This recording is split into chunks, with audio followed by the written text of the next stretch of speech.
Vamos ter um momento agora de reflexão na palavra de Deus. Eu quero convidá-los a abrir a palavra de Deus no Salmo 42, Salmo de número 42. Apenas o versículo 3. Vamos ler? A palavra de Deus diz assim na Bíblia: minhas lágrimas têm sido o meu alimento de dia e de noite, pois me perguntam o tempo todo, o quê? Com força. Essa é a pergunta que é feita. Onde está o seu Deus? Quando Jesus ensina sobre oração, ele ensina no contexto do ensino de ansiedade. Ele vai falar que nós não devemos andar ansiosos quanto ao que havemos de comer, de vestir, porque ele sabe muito bem o poder da ansiedade em nossos corações. Como isso nos trava, como isso nos adoece, como isso impede de vermos os horizontes que estão diante de nós. É falando de ansiedade que Jesus vai falar de oração. Vai falar da necessidade de ter fé. O sinal de que a ansiedade, a incredulidade, o medo tomou conta da nossa vida é quando as interrogações, as dúvidas, aportam em nosso coração. Quando nós estamos prontos a afirmar determinadamente, confiantemente, verdades absolutas, nós estamos com fé. O salmista diz: portanto não temeremos, ainda que o terremoto chegue, ainda que o maremoto aconteça, não temeremos. Veja que é uma afirmação. Quando a nossa vida é dirigida por questionamentos de dúvidas que nos paralisam, nós não estamos bem. Nós estamos debaixo de ansiedade. Nós estamos debaixo de dúvida e de medo. E isto não faz bem para nós. Paulo, escrevendo a Timóteo, diz que Deus não nos tem dado o espírito de covardia, mas de poder, amor e de moderação. Cuidado com as interrogações, com as dúvidas, com os receios. Pode ser um mau sinal na sua vida. E esta é uma pergunta, é uma interrogação. E eu estava lendo essa pergunta e pensei, essa pergunta pode vir de 3 fontes. O diabo lança interrogações para que as interrogações dele sejam as nossas interrogações. Por isso a primeira fonte, primeiro autor dessa pergunta será sempre o diabo. Onde está o seu Deus?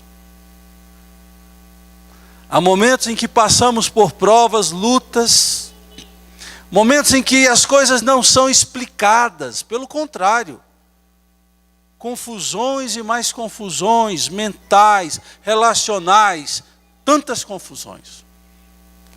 E as interrogações vão só aumentando na nossa vida, porque o diabo lança dúvida. Essa é uma das grandes armas do diabo, a dúvida. Dúvida e medo. Se ele conseguir nos pegar na dúvida e no medo, nós estamos aí numa situação preocupante, difícil. E eu lembro de Jesus quando foi levado para ser provado no deserto. Meus irmãos, a Bíblia diz que a primeira tentação que Jesus foi provado foi quando o pão acabou. Foi quando não havia mais estruturalmente no seu corpo condições de resistir mais à fome. 40 dias. O diabo aparece e coloca as dúvidas. Se tu és filho de Deus, transforma essas pedras em pães. Essa tentação é a tentação da provisão. Será que Deus vai de fato prover o socorro que você precisa materialmente no deserto? Porque ali só havia pedras. Usa o teu poder em benefícios próprios. Era isso que o diabo estava dizendo para Jesus. Dá um passo humano. Renega o socorro espiritual. Faça você mesmo. Não espere em Deus. É esse tipo de raciocínio que nós, dia a dia, somos encurralados a ter, que o diabo estava fazendo com Jesus. A dúvida se Jesus era filho de Deus estava em xeque. Porque a questão é, como um filho de Deus pode passar o que você está passando? Quantas vezes no seu coração você entrou com essa interrogação, ou fizeram essa interrogação para você? Mas você não é crente? Você não é filho de Deus? Por que você está passando isso? Os amigos de Jó fizeram essa interrogação a Jó. Tem alguma coisa errada na sua vida, porque se você fosse um servo fiel, você não estaria passando isso. Irmãos, o diabo, ele vai sempre lançar essas dúvidas. Quem já assistiu o filme Paixão de Cristo, do Mel Gibson, é claro que tem muito sangue ali. Hollywood gosta de fazer um negócio bem sangrento. Mas há uma cena naquele filme que poucas pessoas notaram. Quando Jesus, aliás, duas cenas. Quando Jesus ele é crucificado, e ele diz, meu Deus, por que me abandonaste? Cai uma lágrima do céu, não sei quantos lembram disso. Cai uma lágrima assim, perto da cruz, e a imagem pega aquela lágrima caindo no solo seco. E a outra imagem é um ser todo deformado, com a cabeça coberta e com um filho nos braços, passa olhando para Jesus assim. Para mim havia uma lição naquela imagem. Era o diabo dizendo, os meus filhos eu cuido e você está abandonado aí na cruz. Onde está o seu Deus? Muitas vezes o diabo fez essa pergunta para você e você deixou que a semente dessa pergunta causasse uma confusão profunda no seu coração. Essa pergunta também pode ser feita pelos opositores da fé. Por pessoas que querem o nosso mal. Principalmente você que vive numa família em que seu esposo não é crente, sua esposa não é crente, seu pai não é crente, sua mãe não é crente, como eu, quando me converti. Quando eu me converti, eles me chamavam de, ô irmão, a paz do Senhor. Isso não era porque eles eram meus irmãos, é porque eles queriam me ridicularizar. Eu fui o primeiro crente da minha família, historicamente, o primeiro pastor da minha família, historicamente. E faço isso aos 16 anos de idade, quando me converto. Aos 18 anos vou para o seminário, aos 22 anos eu era pastor ordenado. E durante esse tempo, no começo, pensava-se que era fogo de palha. Mas Deus, na sua graça, me sustentou para que eu continuasse firme nessa fé e apegado a esse amor maravilhoso revelado na cruz do Calvário. Irmãos, há pessoas que vão nos provar. Algumas delas são usadas pelo lapeta mesmo, mas para provar você. E muitos vão querer que você dê prova da sua fé de forma comportamental. E esse é um grande problema que a igreja evangélica precisa corrigir. Às vezes nós somos medidos pelo mundo pelo que não fazemos e não pelo que fazemos. Esse é um grande equívoco histórico a ser resgatado. E eu vou me explicar. Talvez você, antes de estar na igreja, medir os crentes como aqueles que não bebem, aqueles que não dançam, aqueles que não fumam, aqueles que não ouvem música do mundo, é os que não. Perceba que tudo isso, de alguma forma, são elementos externos de avaliação. Eu quero ser conhecido como aquele que ama, aquele que se compadece, aquele que estende a mão necessitado, aquele que é compassivo, aquele que é ético, aquele que é bondoso, aquele que é e que faz. E não por não fazer, Porque tudo isso é externo. Vestimenta é externo. Não beber em público é externo. E a gente fica preocupado com essas satisfações do não ser e esquece de ser. Então, se a gente for tudo isso aí que eu disse para não ser, e for mau caráter, se for juiz dos irmãos, se for presunçoso, arrogante, vale. Isso não cabe. Isso não cabe. E tem muitas pessoas com as quais nós convivemos que esperam, parece que eles estão de tocalho, para ver uma situação difícil chegar na nossa vida e eles dizem assim: mas você não é crente? Meus irmãos, os opositores da fé são assim. Há 3 textos no Velho Testamento, 3 textos diferentes, 2 em Salmos e 1 em Miqueias 7:10, em que os escritores bíblicos dizem que essas perguntas vêm dos estrangeiros, de pessoas que não amam a Deus, de pessoas que não conhecem a Deus, de pessoas que fazem oposição ferrenha contra nós, contra a nossa fé, estão a todo tempo nos ferroando, dizendo: onde está o seu Deus que ainda não curou o seu filho? Onde está o seu Deus que ainda não restituiu a saúde financeira da sua empresa? Como se Deus só mostrasse poder de ser Deus quando fizesse algo material. Os opositores da nossa fé vão dizer: onde está o teu Deus? O mundo,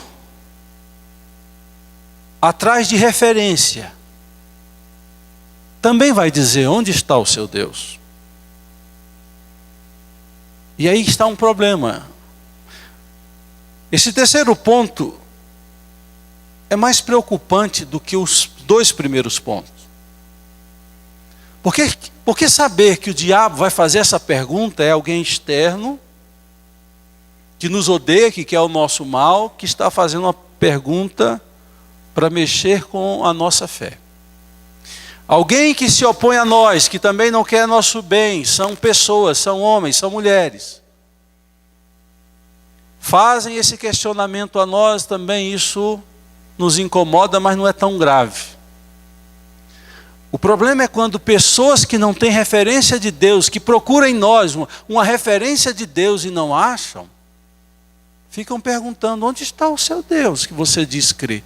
Isso aí é vergonhoso muitas vezes para nós. Porque nós levamos o nome de Cristo. A palavra cristão, o sentido dela é pequenos cristos, pequenas representações de Cristo. A nossa missão é de ir ao mundo, pregar um evangelho puro e simples, que fala da graça de Deus, que fala do amor revelado, do perdão que pode ser concedido mediante a fé. Nós não somos chamados para ser perfeitos no mundo, mas somos chamados para sermos porta-voz e referencial para o mundo, ser sal da terra, luz do mundo. Quando nós que temos essa missão, essa mensagem, falhamos e dizemos que somos cristãos, crentes, as pessoas que estão morrendo de fome, sem referencial, sem norte, nesse mundo sem Deus, vão olhar para nós e vão dizer: mas onde está o seu Deus? Eu não consigo ver Deus na sua vida. Onde está o seu Deus que você tanto fala? Isso é muito preocupante, irmãos. E eu lembro de Moisés, aliás, de Abraão. Quando Deus chama Abraão, Deus faz promessas e diz que ele seria uma bênção. Ele diz: sê tu uma bênção. Enquanto Abraão estava em comunhão com Deus, andando com ele na sua peregrinação pelo deserto em direção à terra prometida, diz a Bíblia que havia momentos especiais com Deus e aquele homem pecador e simples. Mas ele chega ao Neguebe, Isso aí, Gênesis capítulo 12 fala disso. Ele chega ao Negueb, e o Negueb, o deserto, é o local da prova, da escassez. E ele resolve tomar as rédeas, a condução da sua vida, e ele então toma uma decisão indevida. Ele vai para o Egito e ali procura soluções humanas e abandona a sua comunhão com Deus, abandona a direção de Deus, e ele vai parar no Egito. No Egito ele mente, no Egito ele é maldição em vez de bênção. Final do capítulo 12, início do capítulo 13 de Gênesis, diz que Abraão foi expulso do Egito, porque a presença dele trazia maldição, pela mentira que ele contou, e pelas consequências da mentira que ele contou. Alguém que foi chamado para ser bênção, traz maldição no meio de um povo que não conhecia o Deus verdadeiro de Israel. Depois que ele sai expulso dali, depois vocês leiam em casa, por ímpios. É a mesma situação de Jonas. Jonas vai para o porão do navio, e uma tempestade acontecendo, ninguém entendia o porquê. Ele diz: a razão dessa tempestade é por minha conta. E ele é lançado ao mar para que o bem retorne àquele navio. Toda vez que a nossa presença não é presença de luz, de bênção, Deus não está refletido em nós. Não é que seremos perfeitos, não é que seremos pessoas intocáveis, impecáveis. Não é isso que eu estou dizendo. Mas devemos ser pessoas que deixam marcas de amor, de compaixão, de ética, de respeito pelos mais fracos, pelos mais pobres.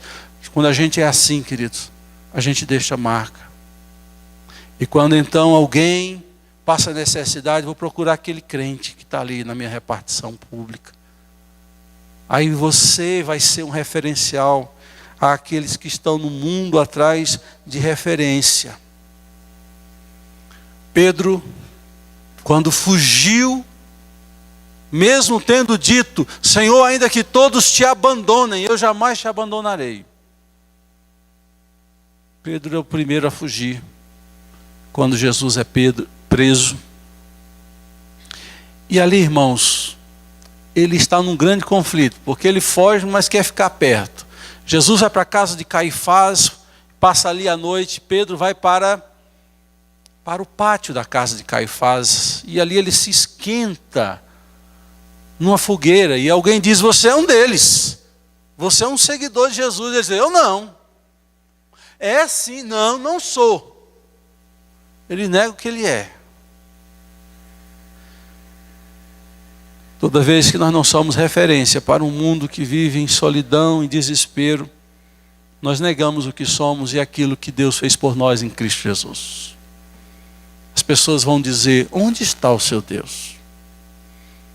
Meus irmãos, a nossa missão é ao mundo, a nossa missão é para pessoas, a nossa missão é de falar da graça de Deus, mas a nossa missão não é apenas de falar, mas é de viver. É necessário entender isso. Nós estamos num problema duplo. Hoje as pessoas não falam de Cristo. E muitos não falam e nem vivem Cristo. Quem dera não falasse, mas vivesse. Porque a Bíblia diz que é possível ganhar alguém sem abrir a boca. Pedro falando às esposas casadas com homens que não eram crentes da sua época, ele diz assim: não abram a boca, não falem nada, mas que eles possam ser impactados pelo vosso procedimento, comportamento, atitude. E isto venha trazê-los para a presença de Deus. O diabo tem perguntado: onde está o seu Deus? E você reage com fé. Os opositores da nossa fé têm perguntado: onde está o seu Deus? E você se mantenha firme na fé. O mundo atrás de referência tem perguntado: onde está o seu Deus? Porque não tem visto Deus em nós. Por último, meus irmãos, esta pergunta também pode ser feita por você mesmo. E essa é a pergunta mais trágica que um crente pode fazer. Toda vez que um crente diz: onde está o meu Deus nesse momento? Onde está o meu Deus quando eu preciso dele? Aí a pergunta é o momento mais trágico da sua história, da sua vida espiritual. Nós não precisamos ver Deus, pelo contrário, nós normalmente não vemos Deus. Sentimos a sua presença em alguns momentos. Isso não quer dizer que Deus só está conosco quando sentimos a presença dele. Não. Ele é fiel às suas promessas. Se ele disse que estaria conosco em todos os momentos da minha vida, ele estará. Se ele diz que é socorro bem presente na angústia, ele estará presente. O que acontece é que muitas vezes a gente não crê no que está escrito e nem estamos em condições de perceber a presença de Deus. Mas Deus vai estar. Deus vai estar presente. Meus irmãos,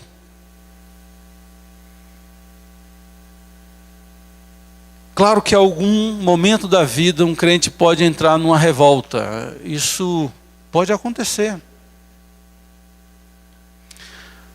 O Philip Yancey tem um livro que eu acho muito interessante a leitura dele. Decepcionado com Deus é o título do livro. Boa parte das pessoas não tem coragem de chegar diante de Deus e dizer: Senhor, eu estou triste com o Senhor. Mas demonstram isso de outra forma e de outra maneira. E essa outra forma e maneira é sendo amargo com os outros, é sendo ranzinza com os outros, é botando a culpa em pessoas, porque eles não têm coragem de chegar diante de Deus. É claro que a gente tem que ser sincero nas orações. Quando a gente não entende o que Deus está fazendo, Deus te dá a liberdade de chegar nele e dizer assim: Senhor, por que o Senhor fez isso? Marta e Maria falaram isso. Marta e Maria apresentaram essa questão e disseram: Jesus, se o Senhor estiveras aqui, meu irmão não teria morrido. Não teria morrido. Ele fala no capítulo 1 de Isaías: vinde, arrazoemos, coloque suas questões, vamos conversar sobre os seus medos, suas tristezas, suas incompreensões. Deus nos convida à conversa. Mesmo quando somos desaforados, como Jonas foi. Meus irmãos, Jonas chega diante de Deus e Deus diz assim: é razoável essa tua ira? Ele diz: é razoável até a morte. Jonas fala isso. Se você ler o texto, Deus havia permitido que uma planta crescesse sobre ele, criasse sombra na cabeça dele, e ele ficou alegre, porque criou uma sombra na cabeça dele, uma planta na cabeça dele, e ali ele ficou feliz e contente. Aí Deus coloca um vermezinho para matar aquela planta. A planta morre, ele fica revoltado, ele fica irado, ele fica um bicho. E ele dá essa resposta desaforada para Deus. Mesmo assim, Deus tem misericórdia da vida de Jonas e o abençoa e não o fulmina. Mas, irmãos, quando um crente diz: onde está o Senhor que não faz nada? É um desafio. É colocar Deus à prova. Isso não é componente de afirmações de um crente. Onde está Deus na minha vida que não faz nada? Gideão, ele foi um homem de uma história muito interessante. Medroso, que só ele, frouxo. Ele estava escondido dos midianitas, que pisoteavam a plantação dos israelitas. E ele não entende por que Deus permitia aquilo. E ele está no lagar malhando trigo, um local improvável. Ele achava que ninguém iria encontrá-lo, porque no lagar você trabalha o vinho, a oliveira, mas nunca o trigo. Ninguém ia procurar alguém naquela época no lagar. Aí o anjo aparece para ele e diz assim: homem fiel e valente, o Senhor é contigo. Sabe qual é a resposta dele? Ah, Senhor, se o Senhor fosse comigo, não teria acontecido o que está acontecendo. Muitas vezes nós estamos agindo assim, com revolta, com acidez no coração contra Deus, contra as coisas. Isso é muito sutil às vezes, isso não é muito claro não. É muito sutil no nosso coração. E a gente fica se envenenando pelo ressentimento.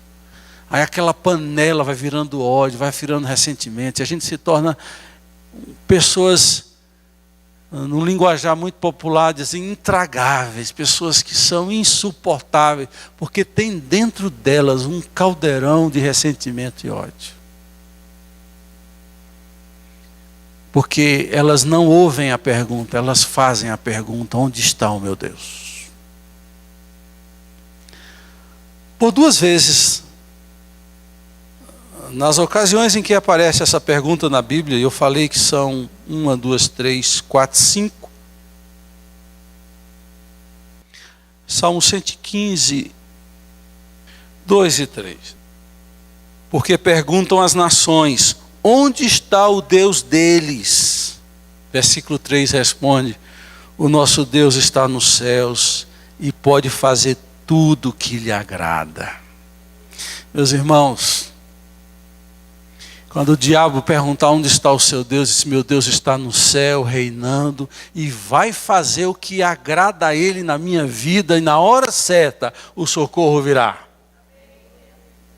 Quando os opositores da fé disserem: onde está o seu Deus? O meu Deus está no céu, reinando absoluto, e fará tudo o que agrada. Ele sabe a hora, o momento de agir.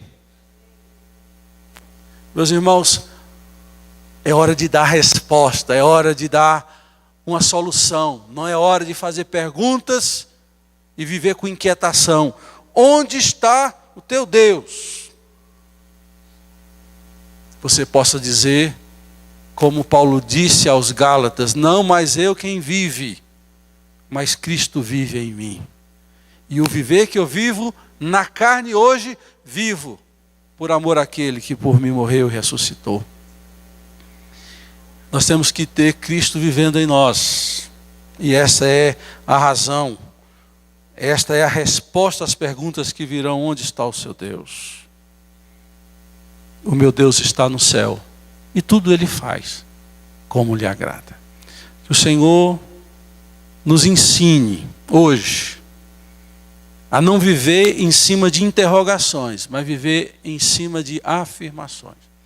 Que o Senhor nos dê a graça de saber que, mesmo não entendendo o mover, a forma de Deus agir, eu tenho a convicção de que Ele está no céu e tudo faz como lhe agrada. E cele os seus lábios para não ter a coragem de perguntar a você mesmo: onde está o meu Deus? Afirme, não duvide.